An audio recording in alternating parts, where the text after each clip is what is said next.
Hello, friends. Welcome back to another edition of the Lovecast with Jamal podcast. Got a really special guest on the show today by the name of Dave Albin. Dave Albin, did I say that right? Yeah, you did. Very good. Fantastic. Dave, welcome to the podcast. Yeah, thanks, Jamal. Thanks for having me. It's great to be here. Absolutely. We're chatting. He's coming to us all the way from beautiful mountains of North Carolina, Appalachian Mountains. Appalachian Mountains. I am. Awesome. But a Californian by birth. That's right. Yeah, I'm a native. Amazing. Yeah. Well, your story. Okay, so Dave is known as being the number one firewalker instructor in the country. And I am super intrigued. I have a lot of questions about firewalking, and I can't wait to get into it. But one of the things that I like to ask all my guests is just give us a little background. I imagine when you were a kid growing up, you probably didn't imagine yourself being a firewalker instructor. What was it like for you growing up? Give us a snapshot into your childhood. Yeah, I mean, it was beautiful and it was gorgeous and it was challenging and it was about every side of the spectrum, actually. A couple of months before I was born, my biological father had hurt his head. We don't know how. And they put a plate in there to save his head. Well, it also took his life because apparently he had a lot of excruciating pain with it. And I used to tell my mom all the time he didn't know how much longer he could take it. Well, 2 months before I'm born, he turns to mom and said, "Hey, I'm going to the grocery store." We never saw or heard from him again. And so when I was born to a single mom. She already had 2 boys. She was living in a 1-bedroom apartment with her mother, my grandmother, along with another cousin. So there were 6 of us living in this 1-bedroom apartment. Mom came through a tough year, right? She grew up in the Depression. She grew up during World War II, doing like all women did in World War II. That whole generation, my parents' generation, they were the toughest generation on earth. Because when the men were all off fighting the war, my dad that raised me was in Europe fighting the Nazis. My best friend's dad was in Pearl Harbor. He was in the Navy fighting the Japanese, right? Well, guess what all the women were doing? Everything, right? They really did. They built Jeeps and tanks and munitions. And in fact, my biological mother was known as Rosie the Riveter. She worked for McDonnell Douglas. She was on a plane, man on wings, driving rivets and building airplanes during World War II. So they knew hard work. They never threw anything away. You made everything back when you were a kid growing up in the Depression. You grew all your food. You sewed all your own clothes. I mean, you got things figured out. Let's put it that way. Yeah. And so that's just who she was. Well, she was working as a server at the Roosevelt Hotel in Hollywood, and she just couldn't make it. Jamal, she just couldn't. She tried really hard. I mean, she worked her butt off, but it just wasn't enough. You can't feed 6 mouths. And so when I was 5, she went to her older sister, Pat, who was my aunt, and she said, "Pat, will you adopt David? I can't take care of him anymore." And Bob and Pat Albin, my aunt and uncle, said, "Yeah, absolutely." And they did. And they took me to Southern California, in Long Beach in Southern California from Hollywood. And I started living with them. And I'm 5, so I don't remember much of the transition. I don't really remember much of it at all. All I know is that it was great for a long, long time. You know, we mentioned pre-show, you were talking about living up in the Big Bear, Southern California area. And we used to go up there camping all the time. We went to Lake Arrowhead and Crystal Lake and Big Bear and we went north too, right? We'd go up into Mammoth and Yosemite and Grand Canyon. We went Lake Havasu. My gosh, we went everywhere. Well, when I was 11, the first day of summer in 1964, they came and got me. It was literally the first day of summer. I thought we were going to go camping. They went and got me and said, "Hey, David, come in the kitchen. Bob and I need to talk to you." My mom brought me in, set me down, looked at me really strangely, put her hand on my hand. Bob's sitting there, my dad. And she said, "David, what we need to tell you is we're not your parents." Whoa. What does that mean? Of course you're my parents, right? It's like taking you outside. This is you're talking about your aunt and uncle that adopted you. Yeah. Okay. This is the one that adopted me, right? Yeah, they're telling me that they're not my parents, which is kind of like, what? It's like taking you outside and saying, "Hey, the sky's not blue." Well, it looks pretty blue to me. I mean, you look like my parents to me, or at least you have been. And she went on to say, "Hey, your Aunt Joe, your Aunt Dean." Yeah. She goes, that's your mom. She gave birth to you. And I remember thinking, I don't even like her. You know, and the reason I didn't like her, because anytime she was around me, she was all over me. She wanted to sit next to me. She wanted to hold me. She wanted to hug me. Well, duh, I'm her son. Why wouldn't she want to be around me every chance she got? And when she would be close to me. Well, shortly after they told me this, they had sworn off drinking when they adopted me when I was 5. Shortly after they told me this, they both started drinking, and it got ugly real fast. I mean, real ugly real fast. Bob was a violent drunk. Pat wasn't so much, but there was conflict and controversy and fighting and screaming and yelling and losing licenses and having to go into bars and pick him up, and it was a mess. And they went to the store one day, both of them. They did that back in the 60s, right? You could leave your kids home. All you do is call a neighbor across the street and say, "Hey, Joanne, Bob and I are going grocery shopping. Is David's home? Will you keep an eye on him?" "Yeah, sure, of course. Tell him to come over. We'll fix him a fried bologna sandwich," right? So anyway, they went to the store that day, and I wanted to know what this stuff was. They were drinking it, and I was watching them, and they would turn into these ugly people, and I don't know what it is. I have no references for any of this. And I went over. They were hiding it in plain sight. Went over to the cabinet, opened it up, set it out, poured about a half cup of in a coffee cup and drank it. And I never had a chance. I was an alcoholic right on the spot, 11 years old. I started thinking and acting out alcoholically right there on the spot. Now, alcoholism ran through my family pretty rampant. So it's no wonder that I took my first drink, and I never drank normally after that. Well, that just escalated. It just got worse, as I got older. By the time I got to high school, my junior year, they brought me into the principal's office and said, "Albin, out. We want you out of our high school." Okay, which really didn't bother me. I didn't care. I didn't care about high school. It wasn't, I didn't think there was anything they were going to teach me that was going to help me make money and survive out there in the world, because I was already an entrepreneur. I became an entrepreneur at a very young age. About the time, when they told me they weren't my parents, Pat used to grow beautiful flowers in the backyard. Well, again, she's a product of the Depression, so she knew how to grow anything. But she grew beautiful flowers in Southern California. And so she would take them and she'd arrange them. And she'd put them together, really beautiful colors, and she would cut them at an angle at the bottom. Not at the bottom, but at an angle. And what it did, it opened up the surface area so it would get more water into the flower. The other thing she did, she put them in a bucket so I could go sell them on the street corner. She put some 7-Up in there. And there's some kind of reaction. I'm not really sure. It must be the sugar. But the flowers will live twice as long as they normally would. And so my flowers were outlasting the local florist, right? And so I started selling flowers on the street corner. I got a paper route. Anything about a paper route, man, that's all you do. You own your own business. You're an entrepreneur, right? You got to go get your papers. You got to fold them. You got to put them in your duffel bags. You got to load them on your bike. You got to go deliver them. That was my first job. Was it your first? So man, right? Oh, what a great job. I don't know about you, but I'm sure you did. I learned a great deal about business and knocking on doors, because it was my job to go knock on doors.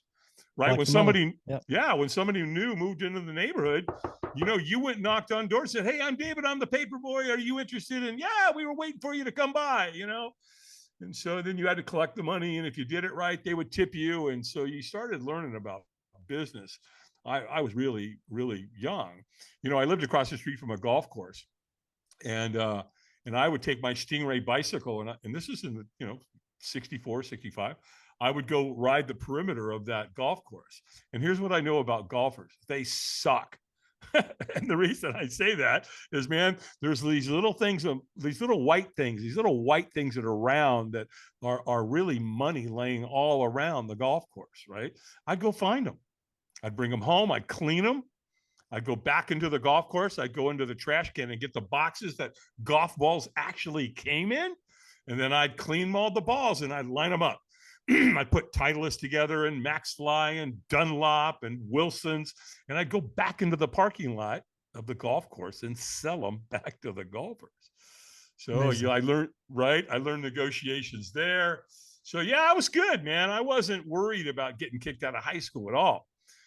In fact, I got a really good job. I got a job in the biggest grocery store in the state of California.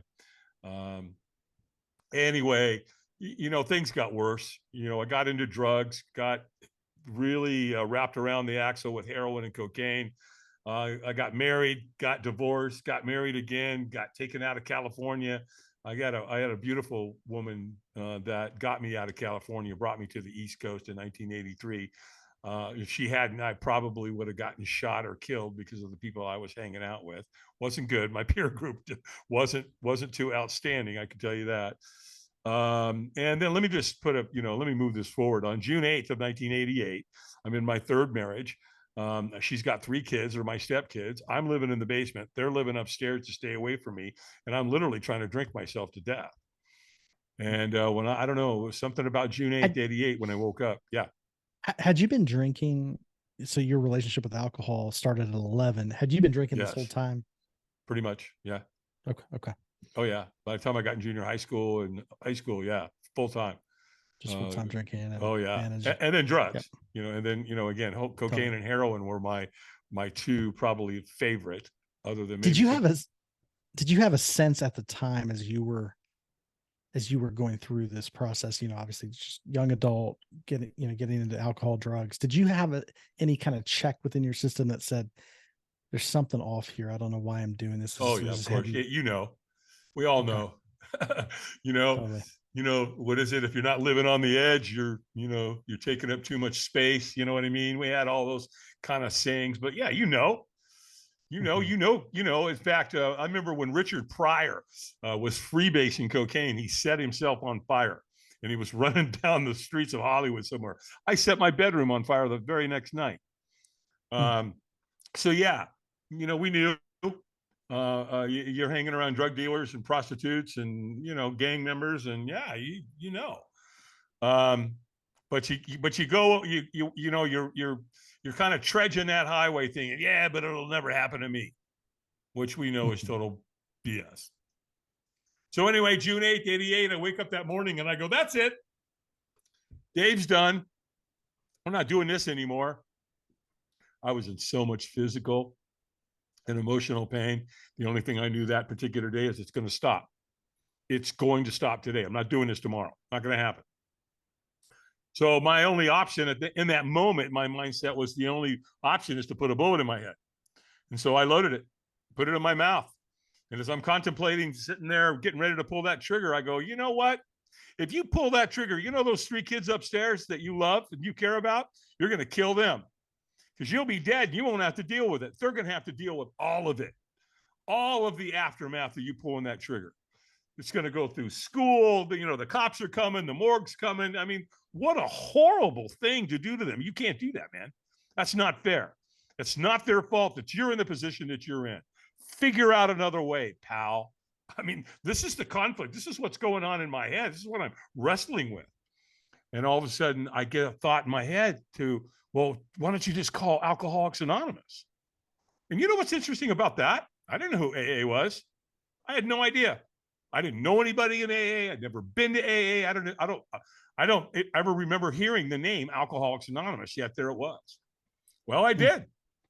I called AA and I got this wonderful lady on the phone. I love her to this day. She saved my life. There's no question about it. I don't know her name, but I affectionately nicknamed her Madge.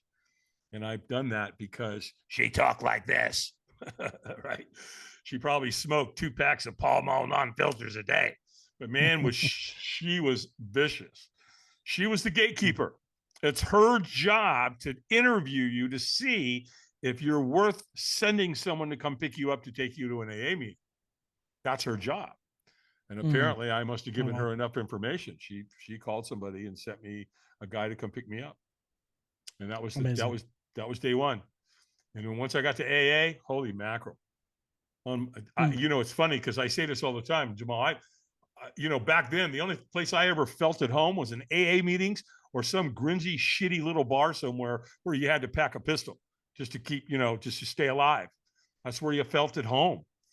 And I did. But once I got to AA, man, they just so took care of me. It was an all men's group called the Stepping Stones Group of Alcoholics Anonymous. And man, they knew. And you know what? They're congruent. When they looked at me and said, "We know how do you feel?" You know what? I could tell. Yeah, they did. They told me what to do, what not to do. And I started living one day at a time. And, one day turned into 2 days and then a week. And then after 30 days, they gave me a chip. It said 30 days on it. Then they gave me another one at 2 months, 3 months, 6 months, 9 months, 1 year, continuous sobriety. And then on June 8th, this last June 8th here in 2023, I picked up a chip for 35 years. So what happened was how this whole other part of my life came to be was when I was getting sober, I was up late at night all the time. I had insomnia. My sleep patterns were all over the place. And I was watching an infomercial one night in 1988. And guess who was on the airways? Mr. Enthusiasm himself, right? A young, obnoxious, pompous, Tony Robbins, man. There he was, Gunthy Ranker, selling his program. It was called Personal Power. And it was called Personal Power, a 30-day program for total success. And so I did not like the guy. I couldn't stand him because, again, he's all motivated and I'm not. So, I'm not feeling it. But he said a couple of things, man, that got me for sure. One, he said, we'll do more to avoid pain than we will to gain pleasure. And I went, whoa, okay. That makes sense to me because that's how I'm living my life. I'm trying to avoid pain by using drugs and alcohol, and I'm trying to gain some pleasure by using drugs and alcohol, and it's not working. That left me years ago. But what really got me was the term he said, the way we make decisions, the fight, that moment. How do we make decisions? What are they based on? And they're based on inspiration or desperation. And I remember thinking, yeah, I'm pretty desperate. And so that got me, and I bought the program. And to date this thing, right? It came on little white things called cassette tapes. for the younger generation, yeah. For the younger generation, if you go to the Smithsonian, they're right next to reel and 8-track tapes, right? And so I plugged them in, and I did what Tony taught me to do, and it worked. And so I started losing weight. I started working out. I started my own business. That marriage was already gone. I, just got a good exit strategy to get out of that. Well, one of my buddies in AA was watching me. He's like, dude, what's going on with you? You seem really motivated, enthusiastic, and encouraging. And what's going on with you? And I go, well, I've been listening to this guy, Tony Robbins. And he goes, hey, I know who Tony Robbins is. I bought his book, but I never read it. I was like, well, here's the deal, man. Right? How many people buy books, right? We never hear that, do we? And so I said, well, look, man, here's my program. You want to go through it? You promise me you'll go through it. I'll loan it to you. He said, I promise. And he did. He did it. Well, this is all going on in 88, 89. In 1995, my phone rings. And it's Dan, my buddy. He's like, hey, man, did you know that Tony Robbins is coming to town? I'm like, nope. Had no idea. He goes, dude, come on. You got to go with me. You got me into this. You got to go. Well, when is it? Okay, I can go. He goes, great. Let me call you back. I'll make all the arrangements. Well, he calls me back an hour later and he goes, done. Here's what they told us to do. Number one, drink a lot of water. Stay hydrated. This is a 4-day event. Okay, I'll drink water. Bring snacks. You're going to spend a lot of time in the room. What an understatement that is. Anybody that's listening to this has been a Tony Robbins event knows bring snacks or you'll starve to death. He said, bring a good attitude and be ready to play full out. Okay, well, how much was the ticket, Dan? He said $695. I'm like, $700? He goes, yeah, don't worry, you can pay me back. And I'm thinking, yeah, that's not a problem, but $700? Don't worry, dude. I'll play full out. I mean, what's that worth today? $695. That was what, 80? That was 95. I don't know. What's that worth? 2.7 million? I don't know. It's crazy. So he's getting ready to get off the phone. And he goes, oh, wait, hey, hold, time out. I forgot the best part. I almost left out, man. We're going to be doing a fire walk.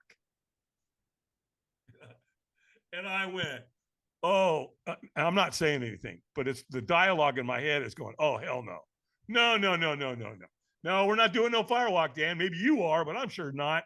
And you know what's interesting? $700 to walk on fire. $700 so I can burn my feet off. Nope, ain't doing that. But you know what, Jamal? I don't know what a fire walk is. I have no idea. I've never heard of it before. I have no references. I don't know what that means. But fear is making all my decisions, so I'm saying no. Mm. Well, the big day comes. We get there. We get checked in. Tony takes the stage at 2:00 in the afternoon. Next thing you know, it's after midnight. 10 hours in a room with Robbins, right? Remember, snacks or you'll starve to death.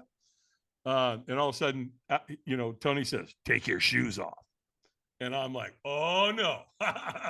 Oh, no, man. I see where you're going with this. You're not tricking me. I am not taking my shoes off. Well, next thing I know, I got a dilemma. I'm in a room with 3,500 people. Guess what they're doing? They're taking their damn shoes off. So now I got to figure out what I'm going to do, because he's taking us out in this big parking lot, 3,500 people, to do this firewalk. Well, guess what? If I walk out there with my shoes on, all those people are going to be going, hey, look at that guy over there. He didn't take his shoes off. Coward. I'm like, okay, just take your damn shoes off. When you get out there, go hide in the back. No one is going to know. Well, except me. Right? Yeah, I would know. But I don't care. I'm not doing it. And so you get out there, it gets worse. As Tony's got everybody going out there, he gets everybody to start clapping and chanting. Right? So they're going, yes, yes, yes. 3,500 people are chanting. I'm walking out there going, no, I ain't doing this. And it gets worse. When you get out there physically in this big giant parking lot, he's got African drummers, right? So now you got the intensity of that, right? Dun, dun, dun, dun, dun, dun, dun, dun. Yes, yes. And over in the corner, there's a giant fire. It's huge. It's every bit of, 30 feet wide, 70 feet long. And it's been burning all day. They've added cords after cords of wood, of hardwood to it. They put several cords of wood, and it renders at the end of the night. You got this big giant pile of blue coals. It's gorgeous. It's beautiful. Well, how you logistically do this, you take wheelbarrows, a whole bunch of them, over to that pit, and you load coals into the wheelbarrows. Then you bring a wheelbarrow in between two lanes of sod, of grass. It's about 3 feet wide, 15 feet long. Then and these are hot coals. These are like, oh yeah. Oh, you betcha. Yes. Yeah, they've been burning all day. Yeah, you better believe they're hot. And they just take a flathead shovel and they sprinkle them on top of that grass, on that sod. That's what you walk on, right? Well, I'm hiding in the back. That's my strategy. I thought it was a pretty good one. Well, Tony Robbins knows. He researched this. Firewalking's been around for 1,000 years. This is probably one of the most life-changing experiences any human will ever go through. And Robbins knows that. So he doesn't want you to not participate. He doesn't want you to lose that opportunity to create the paradigm shift in your own life. And so he knows there's cowards. He knows where they are. And so what's he do? He trains people to come find you. So there I am thinking I'm all safe and secure back there. And here comes this guy out of nowhere. He looks at me, he makes eye contact with me, and he won't take his eyes off me. I'm pretty sure Robbins trained him. Hey, look, when you make eye contact with these people, don't take your eyes off them. And so, man, he's walking at me and he's got my eye contact. He gets 20 feet from me and he goes, hey, man. He's like looking at me like a dog that hears a funny noise. He's like, are you okay? And, and I'm like, and when we're not okay, what do we say? Oh, I'm fine. Yeah. I'm fine. I'm doing great. Oh, yeah, we're doing really good here, man. No worries. Hey, nothing to see here. Move along, pal. And all of a sudden, this guy says, well, are you going to walk tonight? And I'm like, absolutely not. I mean, are you kidding? Would you not get the memo? No, of course I'm not going to walk. And I said it with a lot of intensity. So he's like, yeah, man, hey, no problem. He goes, it's cool, man. We don't want you to do anything you don't want to do. And I went, oh, okay, I like that. He's going to get me out of here. Well, here's one stranger, Jamal. I don't know who this guy is to this day. But if it wasn't for him, I wouldn't be here on your podcast tonight. Interesting. That's very interesting. Right? I wouldn't have been part of firewalking 500,000 people in my career. Because the question he asked me, he goes, well, wouldn't you at least like to watch? And I'm thinking, yeah, sure, let's do that. Let's go watch these people burn their feet off. Well, he goes, well, listen, man, you're 100 yards away. You can't see anything from here. I got 3,000 people standing in front of me. I can't see anything. I can hear it. They're chanting. They're clapping. The drums are going. People are already firewalking and they're screaming and yelling and celebrating in the celebration end. Big fire going on, but I can't see it. He said, well, listen, man, just get in line. Just get How in line. brilliant is that? It was brilliant. It's really smart. He said, just get in line and eventually you'll get up there. You'll be able to see it. And he's congruent. He's telling the truth. So I get in line, kind of walking along and, you know, screaming, yelling, drums, clapping. Oh my gosh, what a dog and pony show this is. Well, the next thing I know, this guy comes up to me, a complete stranger, and he whispers in my... Same guy? Nope. Different guy. Different guy. Some other dude, completely different guy. And he whispers in my ear and he goes, he knows when you're ready. When he says go, you go. And pew, this guy just disappeared into the night. And I'm like, what the hell was that? What was that about? Who was that? What? And so now I'm kind of walking along, you know, got 1,000 people in front of me, still can't see it, can hear it, but I get to an angle. And now I can see down the lanes down here, and they're doing it. I can actually see them. You see their feet walking on these hot coals. They're walking it. Yeah, they're walking on hot coals. Every race, every creed, every color, they're doing it. And my brain's going, what? Why? What's wrong with these people? What's the metaphor here? Why would you do this? This makes no sense to me. This is insane. Mammals are taught to run from fire. Why would we do this? And so I'm mesmerized. I can't take my eyes off it, right? It's like the car accident you're not supposed to stare at. I'm staring at it. Well, all of a sudden I'm staring. All of a sudden, boom. Guess next thing I know, guess where I am? The front of the line. I'm at the front of the line. Yeah. And now I'm staring down at that fire lane, right? It's 3 feet wide, 15, 18 feet long. You can see the coals. They're glowing bright red. It's not a question if they're hot. You can see they're hot. Well, the wheelbarrow's there too, and you can feel the heat coming off of that thing. Well, I'm staring into the abyss. My heart's going to jump out of my chest any minute. I'm scared to death. And there's a trainer standing right there. All of a sudden, the trainer goes, eyes up. I'm like, oh, that's right. Okay, eyes up. Well, when I was in a room with Tony for 10 hours, guess what he teaches you to do? Keep your eyes up. I'm a slow learner, apparently, right? Don't stare at what you fear. Keep your eyes to the end, to the celebration end. That's where the reward is. Now my eyes are up, and he goes, squeeze your fist and say yes. And I went, yes. And he went, stronger. And I went, yes. Well, he could tell. He knew I was not in a peak state. Pretty close, but I was leaving a lot on the table. So he screams at me, stronger. Is this Tony screaming at you? No, it's one of his trainers. Okay. Gotcha. And all of a sudden he goes, go, go, go. Pooh, I took off. Well, here's the first thing I learned about firewalking. When you take the first step, oh, you'll take the second, third, fourth, and fifth. I promise you. You're not going to go stand on that fire lane. Remember the guy? The guy says he knows when you're ready. When he says go, you go. I went. Well, he stages 2 people at the end, and they grip arms, and they stop you, and they're like, "Stop! Wipe your feet and celebrate." And I'm wiping my feet, and I'm starting to celebrate, and all of a sudden it dawns on me, I've burnt myself really bad. And I look at my foot, and it's dirty, but there's no burns. It's my other foot. Nope. It's dirty, but there's no burns. So now I'm standing in the celebration end, celebrating. It's exhilarating. You feel like you could accomplish anything, and you're there with 3,000 other people that are all feeling the same thing, right? It's unlike anything you could ever imagine. I'm like, hey, get the bus. Let's go. Let's go to Everest. Let's go climb it, man. I can do anything right now. Well, here's where it gets really interesting, though. The next day. Come in the next day. No, I did not wash my feet that night.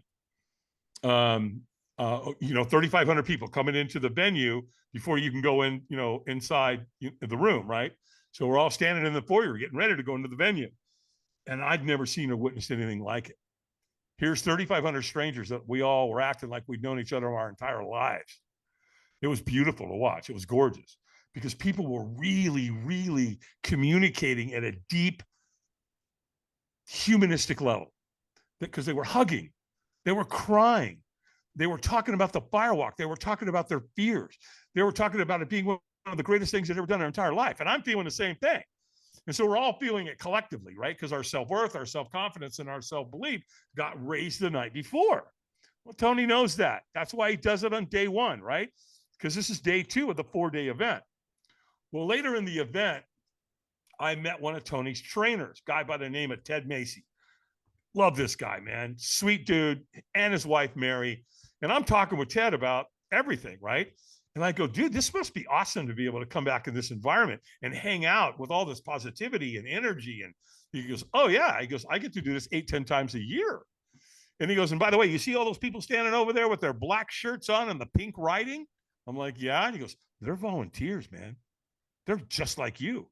They were here at the last event and they volunteered to come help. He said, so look, we need volunteers for every event. When you get home, call Robbins. Ask him for a volunteer crew application. They sent it to me. I filled it out. It was like 5 pages. I sent it back. And like 9 weeks later, I get a letter in the mail that says, Dave Albin, congratulations. You've been selected to crew with the Anthony Robbins companies. And so my foot's in the door, right? Well, that was really all it took. When they looked at my application, they saw that I had a military and a security background. So they knew that Tony's celebrities, they need help with those to help take care of the celebrities. So they put me on the security team, which was great. Because I lived on a farm, I knew how to use tools. I knew how to use a log splitter. Guess where they put me? On the fire building team. Sweet. That's exactly where I wanted to be. And the next thing I know, they're offering me a position as a subcontractor. Shortly after that, that was all going on in 95, 96, 97. And so, when I crewed originally, when I volunteered, I had to pay my own way. So I was spending a couple $1,000s every time I went, right? 5 or 6 times I did that. Well, my wife was real thrilled about that because she doesn't know who the hell Tony Robbins is and she doesn't care. Because the bottom line is I'm spending $2,000 every time I go. Well, in 2003, or after 2003, Tony offered me the captain's position, which meant that I would take over all of Tony's firewalks globally. And in fact, when I became a subcontractor, they gave me a free ticket prior to that. And I took her to an event. And she got it right away. She did the firewalk and then went through the event. And after we graduated, we were walking on the beach down in Miami. And she looked at me and she said, all right, I get it. I drank the Kool-Aid with you. Go where you want to go with this guy. As long as I pay your way, we don't have to take money out of our savings account. Go. Well, then again, in 2003, Tony offered me the captain's position. And that was...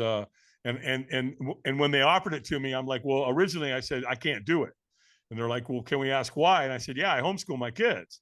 And they're like, oh, okay, well, that makes a lot of sense. Okay, so what if we paid to have your family travel with us? Would that make a difference? Well, yeah, it would definitely make a difference. So here's my kids being homeschooled. And the first Tony Robbins seminar, they got to go to Sydney, Australia. And so that's how it unfolded for my family. That was all in 2003. 2005, we go to London. We set the world record. That's where we firewalked 12,300 people. Now, I say it's a world record, but I want full disclosure here. Guinness Book of World Records was not there. They didn't document anything, but here's what I can say. That's the largest firewalk on our planet ever. The only thing that's ever come close to that I'm aware of, Jamal, would be another Tony Robbins seminar. And so I went along, until 2014. I'm 19 years into this, right? My phone rings. I'm driving down the road one day and my phone rings. It's a company called Google. They're like, hey, Dave Albin, are you the Dave Albin that does the firewalks for Tony Robbins? Yes. Well, my name is so-and-so. I'm with Google. And if you're not under any contractual obligation or non-compete, we'd like to talk to you about hiring you to bring you to Mountain View to do an event for us. Amazing. What? Google's calling me? Yeah. So I got to talking with him and, and I'm like, no, I'm not under any non-compete. Homeboy's a free agent. We can talk. And they had 148 executives that had been in a 9-month curriculum, and they wanted to create a powerful experience for their graduation. Google knows. They know what paradigm shift means. They know what camaraderie is. They get it, right? So they're looking to hire me to create that experience for them. And so I said, well, look, you want to do this in the day. I can't do a firewalk during the day. We have to do it at night. That's non-negotiable. It's a safety issue. I need to be able to see the color of those coals. And in the day, I can't see that. So a firewalk is out. However, I'll tell you what we could do if you want. I could do a glass walk instead. They're like a glass walk. Walking on broken glass? Yeah. They're like, ooh, tell us about that. And so that's what we ended up doing. In fact, when I got marching there, Google employees across broken glass. Executives, not just employees, but executives, right? It was funny because when they said when I got out there a day early, right? We had dinner the night before the event, and we're sitting at dinner, and the main director looked at me and she said, Dave, listen, can we ask you a question? We'd like to do something for the event. I'm like, what do you want to do? They said, well, when we bring you from the green room on stage, we want to be able to show a video before we bring you out. I'm like, okay, what's the video? They said, well, there's a scene in Die Hard where Bruce Willis has to run across the broken glass. His feet are all bloody. Would you care if we showed that before we bring you out? Because they don't know what's going on. They had no idea. They just knew there was a guy there to create an experience. And I'm like, oh, yeah, sure. Let's show the video. I'm all in on that. And then they said, and then there's one other thing. We want, as soon as we bring you out, we want to bring that song, play that song by Annie Lennox, Walking on Broken Glass. And so that's when it was born. That's when, so, I did 2 events for Google, and Jamal, the next thing I know, I'm at NASA, Notre Dame, Chick-fil-A, Remax, Microsoft, Heineken, the EO organization, the YMCA, colleges, high schools. It's all happening organically. So Firewalk Productions was born in 2014. Yeah, it was born in 2014, and no pun intended, but we've been going hot and heavy ever since. Amazing. How beautiful. I love how the organic nature, how things just unfold, and your life has been unfolding that way. What a beautiful thing. Here's a question. I mean, you spent what you said 19 years working with Tony Robbins, about 19 years. Okay. And what a gift, he is to the world and his work. And, what is, if you could take away one thing that obviously there's a lot more than one thing, but if you could summarize one major thing that you're walking away with after 19 years working with Tony Robbins, what would that be? State management.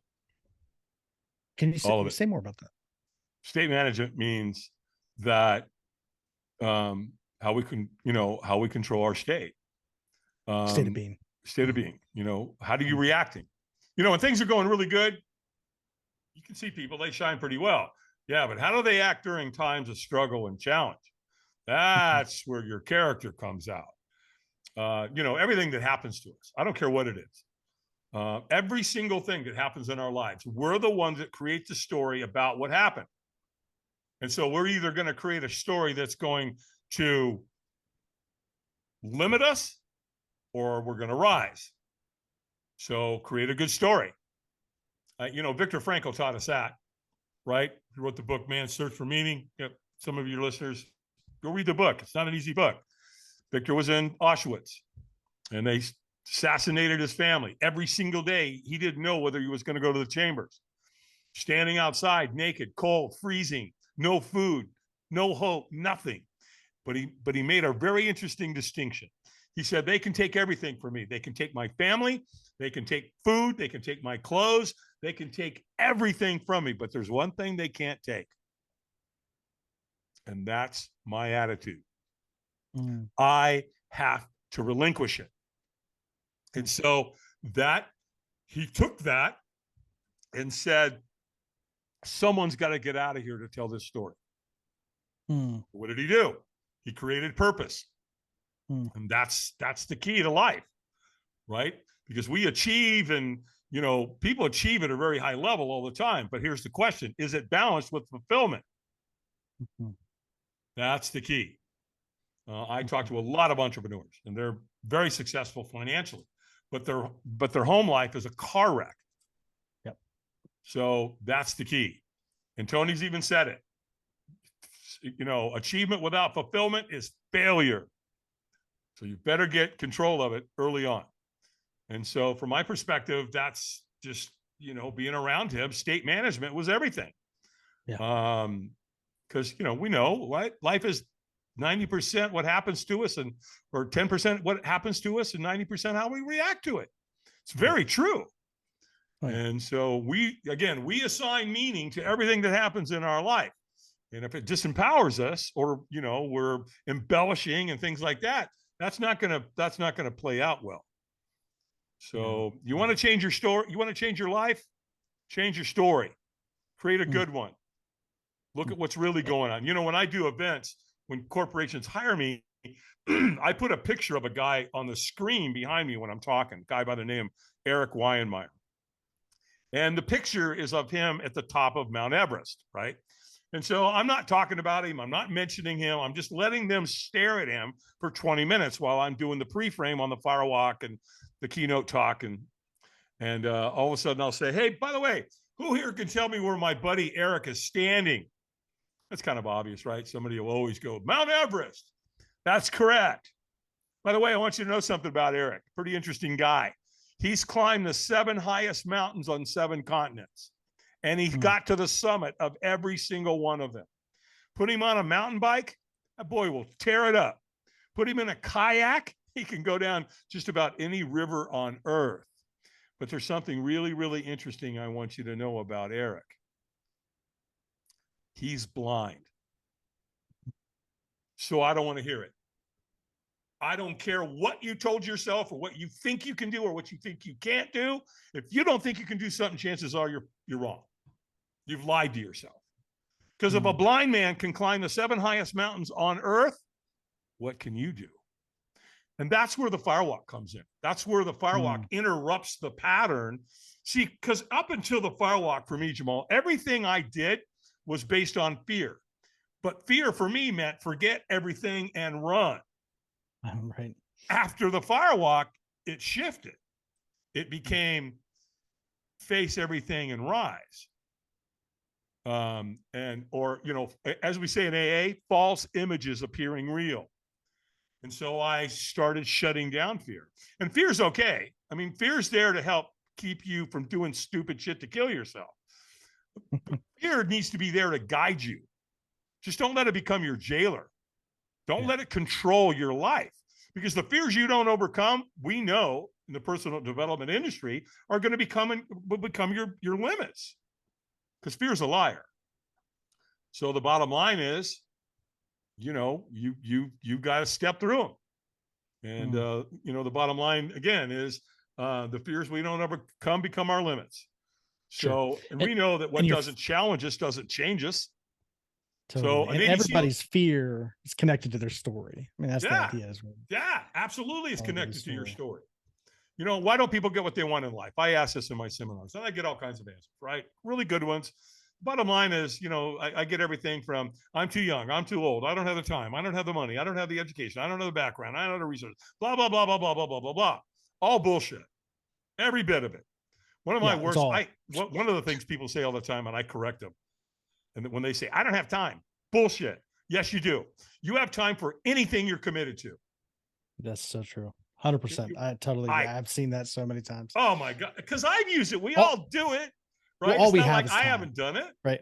Like all you have is time. This moment, it's all you have. And it's That's time. All you've got. If you think about it. Yeah. You have it in abundance. You do. And that's the beauty. And you get around guys like Goggins and people that live their life. A Navy SEAL doesn't become a Navy SEAL by sitting in a seminar listening to somebody on stage. I mean, I know that's part of it, a little tiny piece of it. Where does a Navy SEAL become a Navy SEAL? Out in the ocean at 3:00 in the morning with your instructor telling you there's 9 different types of killer sharks that will eat you in the water off the coast of San Onofre. And that's where that's where you face it, right? So yeah, it's just, The life is so beautiful once you decide that you want to live, because everything you've ever wanted is right over there on the other side of your comfort zone. So get into it, right? And that's the beauty of the firewalk. And that's why Robbins used it. I've enhanced it quite a bit. When a corporation calls me, normally there's three things going on when a company calls. One, complete breakdown. It's, the company's going through a real shit show, and they're having all kinds of problems, and they're calling me in for the Hail Mary pass to bring everybody back together. The second situation normally is, things are medium. They're in the middle. Things aren't real bad. Things aren't real good. They're, it's in the middle, and they bring me in so that they can level up. The other time they bring me in is when they're kicking butt. They are doing really, really well, and they want to level up. I love coming into those environments. I love coming into all three, because the fire is going to do what the fire does. But what I do is I add the board break experience to it. This changed the whole dynamic of the entire process, because now, instead of just a fire walk, we're going to do martial arts, right? Board breaks, you go to a dojo, they do it every day. You graduate with a belt, right? You go from a white belt to a yellow belt, green belt, purple belt, brown, black, whatever. Every time you do that graduation, you're probably going to break a board with something. Either your hands, your elbow, your knee, your foot, whatever. So what I did is I took the board break, and it's a simple martial arts move, right? And so I have them write something on front of the board they want to move towards. Then I have them write something on the back of the board that they need to move away from. They need to stop doing. And then I have them write anybody's name on the board. This is where it starts to get real interesting. I want you to write anybody's name on that board that you're in conflict with. So if forgiveness or reconciliation is part of that relationship that you have with that person, put their name on the board. It ends tonight. Why do you want to carry your resentment around for another human being and let that cloud your psyche and your mindset? It ends tonight. It stops tonight. And then to create the rite of passage, right? Like why firewalking has been around 1,000 years and used by the Hawaiians and the Polynesians and the Tahitians and the people of India and the Native American Indians and the Indo-Europeans all over. People of Spain and Portugal, they use it all around the world and have for hundreds and hundreds of years. They create a rite of passage. It's not a motivational weekend with Tony Robbins. There's a graduation going on. There's maybe the woman's having a baby. Maybe she's graduating into womanhood. Maybe the boy's graduating into manhood. Whatever it is, they use it for that purpose. So what I do with mine on the board, I have them write anybody's name on the board that they've lost. Now that creates a generational, ancestral component energy to the board break. So we take them outside, boom, they break the board. They wrote on the front, they wrote on the back, they put the names on, we circle them, they do their fire walk, and then they throw their board on the fire. So that's off the chain. And then I do something else. It's a proprietary process that I take them through, the whole group. I don't care how many there are. And I get all their hearts to calibrate. So we get everybody's heart to start beating at the same time. And so once you get them to there, you got a pretty awesome group of people that are all treating each other humanistically. They're not arguing over masks and freaking vaccines and political crap. I love Donald Trump. I hate Donald Trump. Fire doesn't care. Fire doesn't care whether you wear a mask or not. Board break doesn't care whether you got a vaccine or not. Doesn't care. And CEOs, men and women who are CEOs, they know they better fix the dissension going on. Yeah. Because if they don't, production goes into the toilet. Yep. And then the shareholders are looking at who? The CEO. What are you not doing? Fix it. So again, what do? They come to me. They write me a check. My team goes wherever we need to go. And we literally go create one of the most powerful, life-changing paradigm corporate team building experiences on the planet. Absolutely amazing. I love it. Now I want to ask you this, because I know people who have not familiar with this, would be asking the question, wait, these are hot coals. They actually are hot, and broken glass, it actually is sharp. It is possible to burn your feet. It is possible to cut your feet on this class. Is it not? Yes. Now ask So me the next tell, question. Ask me the next question. is it possible to not burn your feet, to not cut your? Absolutely. Totally. So There's what's the strategy. difference? So, What is the difference between okay, burning your so feet let and me not burning your feet? let me talk about the firewalk first. Can you burn yourself? Oh, hell yes, you can. The coals are 1,000 degrees. You better believe it. However, there's a way to do it. Just like everything else, there's a strategy.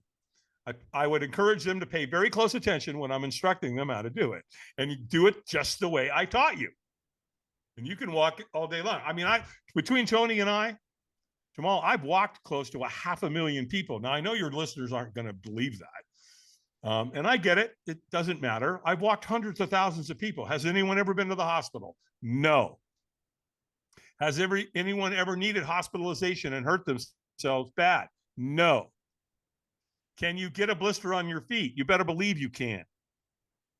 And if you put a little Sensodyne on it or a little Neosporin the next day or the following day, it's gone. Now, let me give you something. Let's look at some I don't know, maybe a comparison. Let me tell you where you can get hurt. Put your kids in soccer. Let your kids play football. Let girls play soccer, boys play. It doesn't matter. No, they're not going to get hurt with me. What I am going to do is create one of the most powerful, life-changing experiences ever.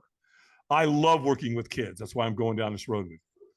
Give me a kid. Give me a 9-year-old kid. Let me break a board. Let them write on that board. Let them break it. Let them put it in the fire. Let them firewalk, and I'll transform that kid's life forever. Mm. Right? Because what am I dealing with? I'm not talking about what you want to teach them in school, because our school system has completely failed, 100%. When I'm a baby boomer, right? So when I was going to school, America was number one in education.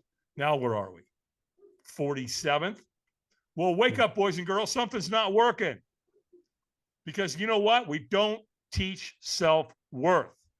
Yeah. We don't even teach them how to balance a checkbook. We don't teach them how to get a mortgage. We don't teach them about entrepreneurship. None of that. Yeah. That's not how the brain works. I don't care what you teach a kid. If they don't have self-worth and self-esteem and self-belief about themselves, they're not going to go forward. Yeah. So give them to me. There's no substitute yet to addressing those inner dimensions, because, how you perceive yourself will be how you perceive the world 100%. Yeah. Give me a kid. My daughter was 6 years old the first time she walked.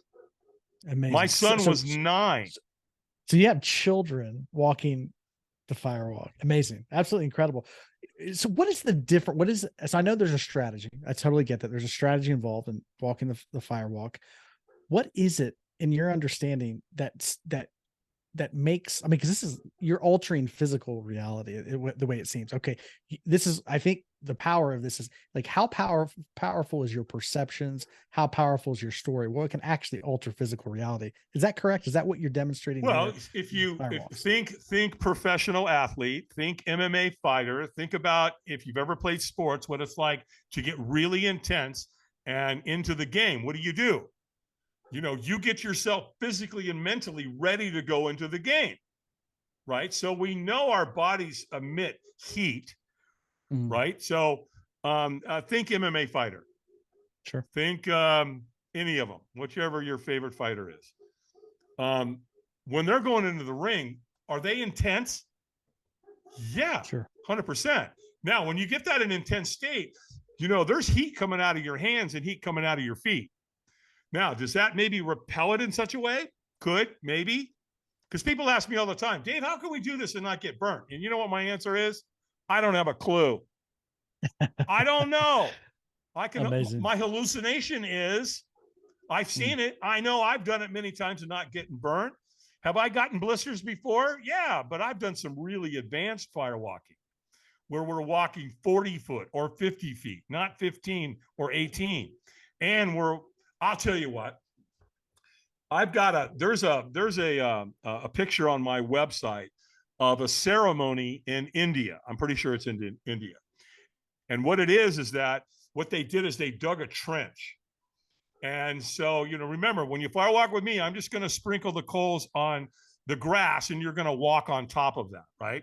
So you're walking on top of them. Well, this trench, they're this thick. Well, standing around the outside is a whole group of people. It looks like friends and family. And they're all dressed in these beautiful pastel silk colors. Well, in the middle of the pit, down in the middle, already committed, walking through it, is a young girl. And she's also wearing beautiful silk colors.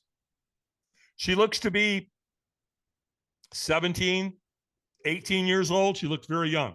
She's got a flower in her teeth. And she's carrying 2 newborns. She's walking in them, not on them. There's a just big distinction there. And she can't get out. There's no way. And if she drops one of those kids, they won't make it. Those coals are hot. There'd be 3rd-degree burns just like that. And so I use that as an example that the way we do it, again, we're creating a very powerful experience. There in India, what you're looking at is a rite of passage. That mother's carrying 2 children into the world. Now, that's all I know about that particular picture. But again, what doesn't challenge us will never change us. And so you got to face it. And if you don't, I tell people all the time when they come, look, if you don't want to walk tonight, don't. But let me warn you of something. If you allow fear to make that decision for you, fear is going to kick your ass for the rest of your life. It's not done with you. I know. You know what I mean? I was at that moment when I faced that fear. And then afterwards, I'm like, wow, if I can walk on hot coals that are 1,000 degrees and not burn myself, what else can I do?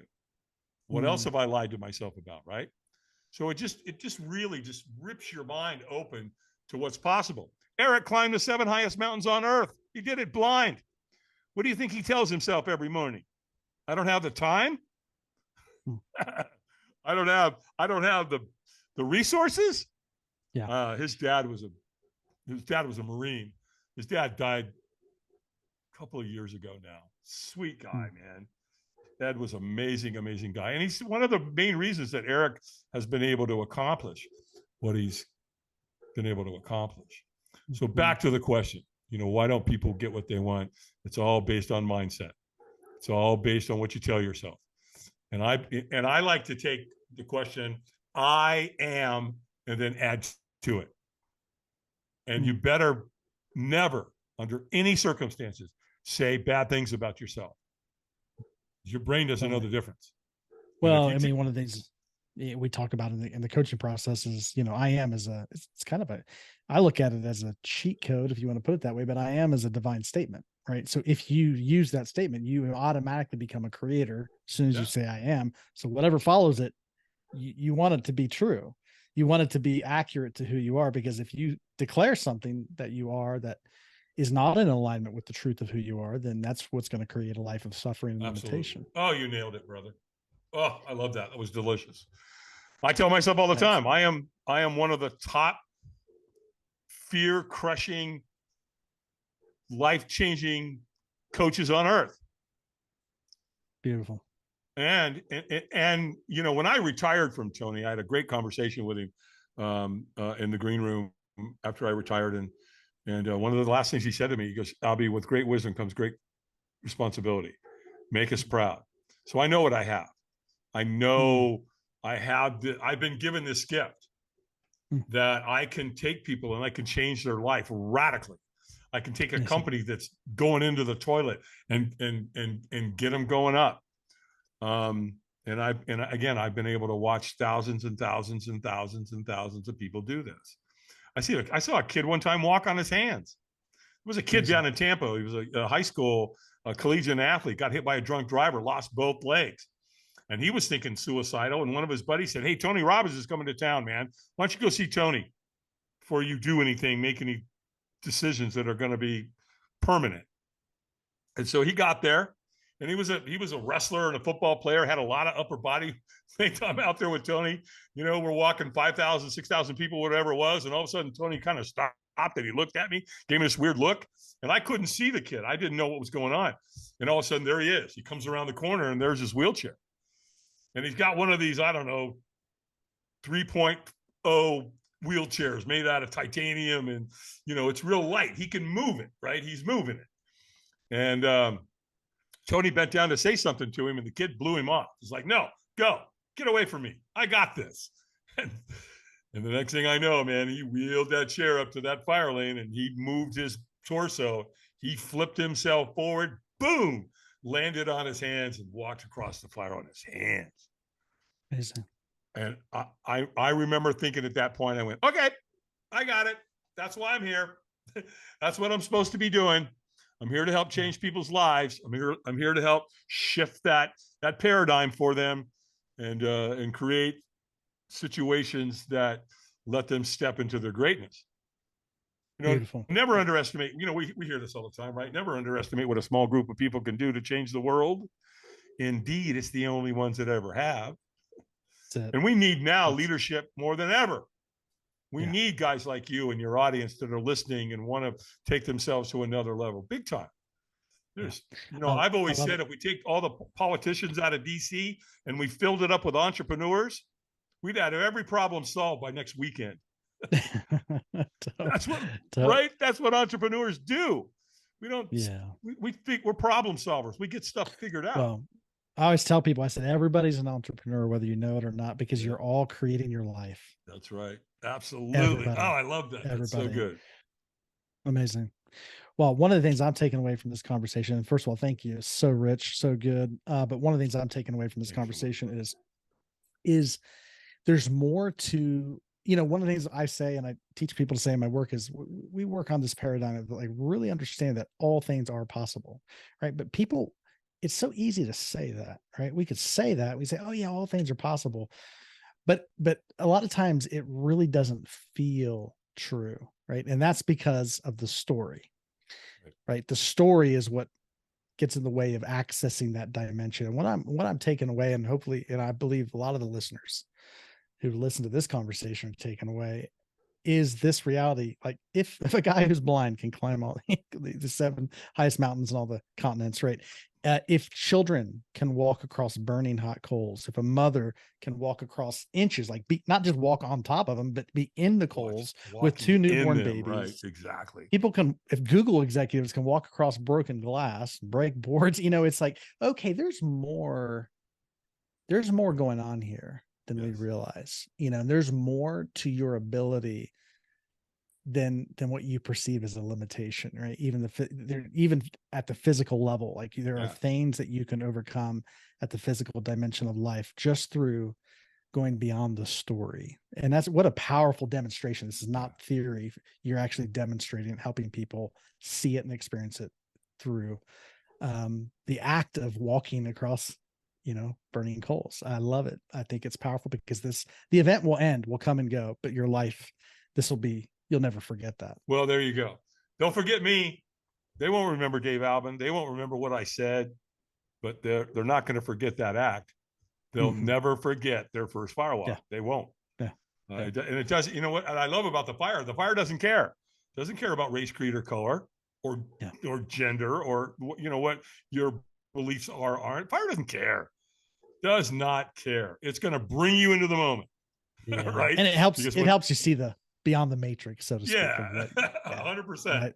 Because when it's your turn to walk, it's fight or flight.